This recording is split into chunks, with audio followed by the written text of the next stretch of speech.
kažkaip nusiteikusiu rudens nudažytų klevų, aš skrendu.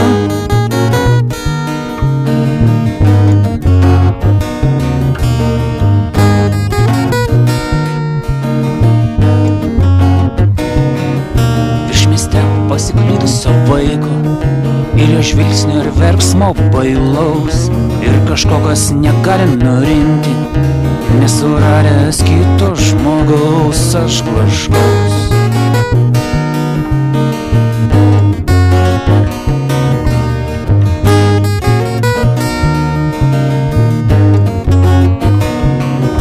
Virš nakties link mėnulio ar saulės, link beribio dangaus virš žvaigždžių, aš pakilti galėčiau kas naktį, kai svajoju arba kai miegu, aš esu.